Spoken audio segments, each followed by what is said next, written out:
मीठी मुस्की तुम्हारा तारा, टुक टुक ऐसे काहे निहार तारा।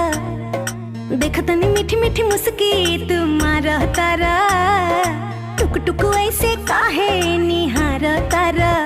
कथी चले तोरा मन में सांवरिया, हटे हटावाले ना हटे नजरिया हो, जनमा रे जान हो मधुन कलर सरिया।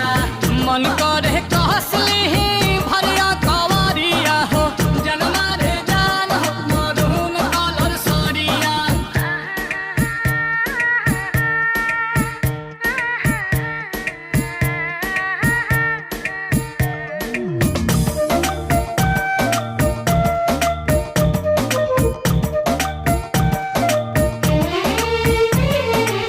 बिजली तू ढाहो तारू दिलवा प हमारा हो, अपन डोलाई के कमरिया।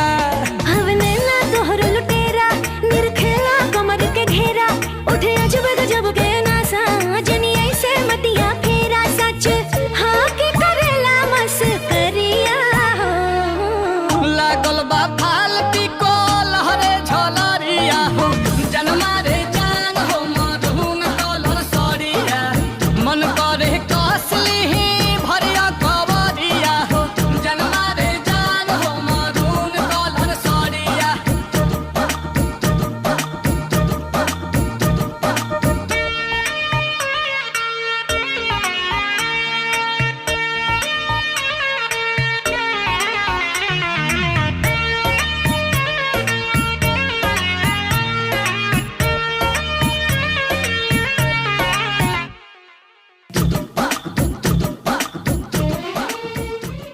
हटे हटावा